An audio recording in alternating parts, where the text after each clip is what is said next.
C. Identificação com a mãe, 169. Se não ocorrer uma exacerbação do Eros no complexo materno feminino, produzir-se-á uma identificação com a mãe e um bloqueio da própria iniciativa feminina. Dá-se então uma projeção da personalidade da filha sobre a mãe, em virtude da inconsciência de seu mundo instintivo materno e de seu Eros. Tudo o que nessas mulheres lembra maternidade, responsabilidade, vínculo pessoal e necessidade erótica, suscita sentimentos de inferioridade e as obriga a fugir naturalmente para a mãe, a qual vive tudo aquilo que as filhas consideram inatingível, digno de uma superpersonalidade.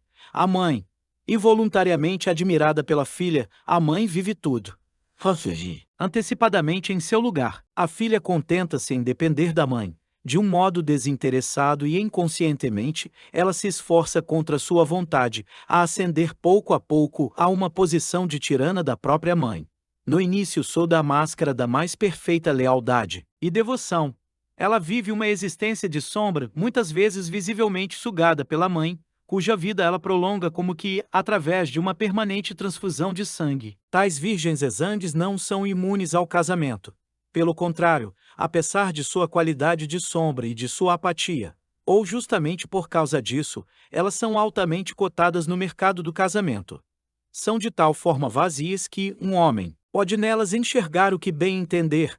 Além disso, são tão inconscientes que seu inconsciente estende inúmeras antenas, para não dizer tentáculos de pólipos invisíveis que captam todas as projeções masculinas, para a grande satisfação dos homens. Tamanha indefinição feminina é a contraface almejada de uma definição masculina inequívoca, a qual só pode ser estabelecida de uma forma algo satisfatória, quando há condições de empurrar tudo o que é duvidoso, ambíguo, indefinido, obscuro para a projeção sobre uma encantadora inocência fêmina. Devido à característica de apatia e de sentimentos de inferioridade, os quais sempre simulam uma inocência ofendida, cabe ao homem o papel privilegiado de poder suportar essas conhecidas fraquezas femininas, com a magnanimidade e superioridade cavalheiresca. Felizmente ele ignora que essas fraquezas são, em grande parte, suas próprias projeções. Esse notório desamparo da jovem exerce sobre ele uma atração especial. Ela é de tal forma um apêndice da mãe que já não sabe o que lhe acontece quando um homem aparece por perto. Ela é tão inexperiente e necessitada de ajuda que até mesmo o mais meigo dos pastores de ovelhas se transforma num arrojado raptor de mulheres, prestes a arrebatar traiçoeiramente de uma mãe amorosa sua filha. Esta grande oportunidade de poder ser uma vez na vida um grande espertalhão não ocorre todos os dias, representando para ele um forte incentivo. Foi assim que Plutão raptou Perséfone da inconsolável Deméter, mas por um decreto dos deuses teve que sido sua mulher para a sogra. A cada verão, o leitor atento perceberá que tais lendas não surgem por acaso. Dê defesa contra a mãe 170. Os três tipos extremos que acabamos de descrever são ligados entre si por muitos estágios intermediários, entre os quais quero mencionar apenas o principal. Trata-se, neste tipo intermediário, menos de uma exacerbação ou bloqueio dos instintos femininos, do que de uma defesa contra a supremacia da mãe que prevalece sobre todo o resto. Este caso é o exemplo típico do complexo materno negativo.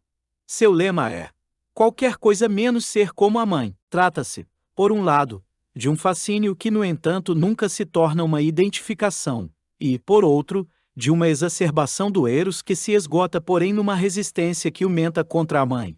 Tal filha sabe tudo o que não quer, mas em geral, não tem clareza acerca do que imagina ser seu próprio destino. Seus instintos concentram-se na mãe, sob a forma de defesa, não se prestando pois à construção de sua própria vida. Se, apesar disso, ela casar-se por acaso, seu casamento serve apenas para livrar-se da mãe, ou então o destino lhe impinge um marido com traços de caráter semelhantes ao da mãe.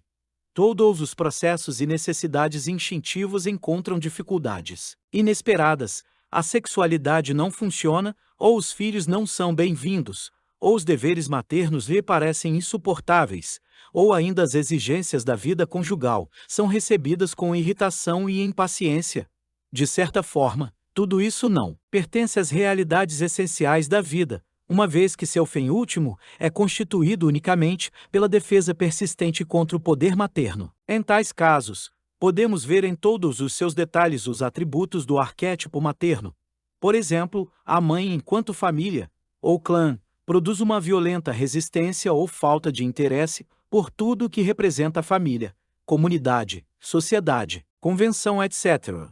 A resistência contra a mãe, enquanto uterus, manifesta-se muitas vezes através de distúrbios da menstruação, dificuldade de engravidar, horror da gravidez, hemorragias e vômitos durante a gravidez, partos prematuros extra. A mãe enquanto matéria provoca impaciência em relação ao objeto, desajeitamento na manipulação de ferramentas e louças, bem como mau gosto no vestir.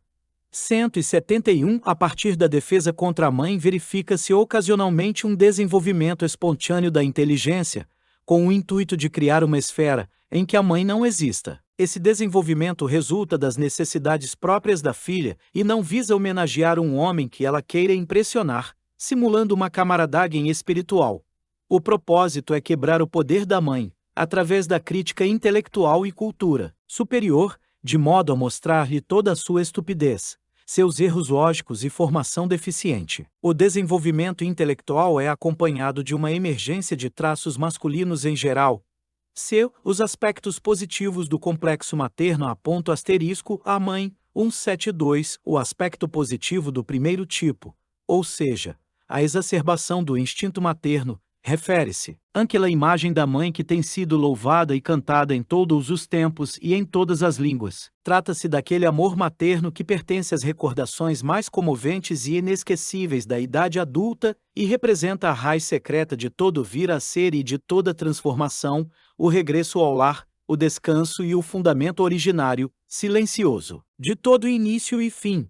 Intimamente conhecida, estranha como a natureza, amorosamente carinhosa e fatalmente cruel, uma doadora de vida alegre e incansável, uma mater dolorosa e o portal obscuro e enigmático, que se fecha sobre o morto.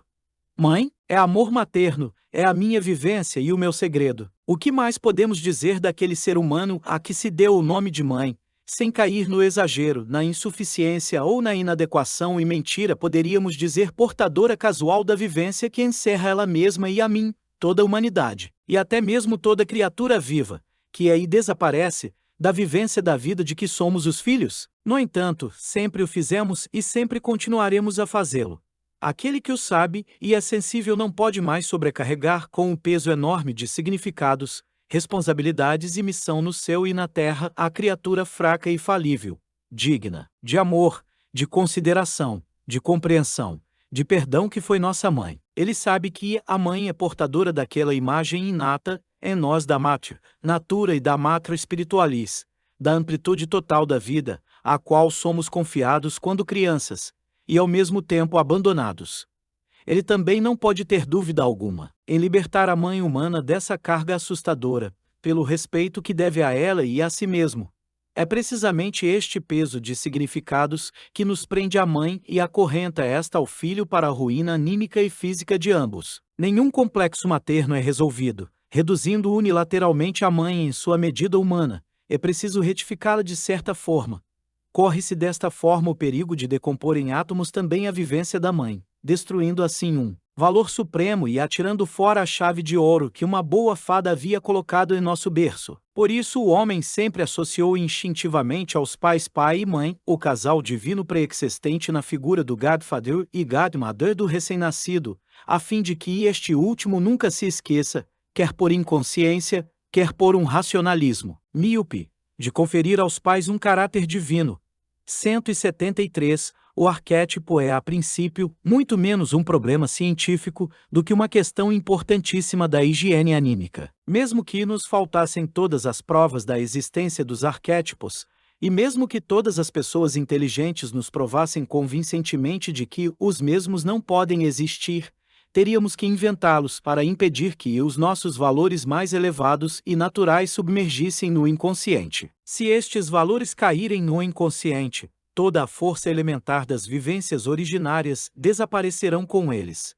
Em seu lugar, surgiria a fixação na imago materna e, depois que essa fosse devidamente racionalizada, ficaríamos completamente presos à ratio humana e, a partir daí, condenados a acreditar exclusivamente no racional. Por um lado, Isto é uma virtude e uma vantagem. Por outro, uma limitação e um empobrecimento, porque assim nos aproximamos do vazio do doutrinarismo e do iluminismo. Essa desiração espalha uma luz ilusória, que só ilumina o que já sabemos e oculta na escuridão o que seria necessário conhecer e conscientizar. Quanto mais independente for o comportamento do entendimento, tanto mais este se torna puro intelecto, colocando opiniões doutrinárias em lugar da realidade, enxergando não o homem como ele é, mas uma imagem ilusória do mesmo.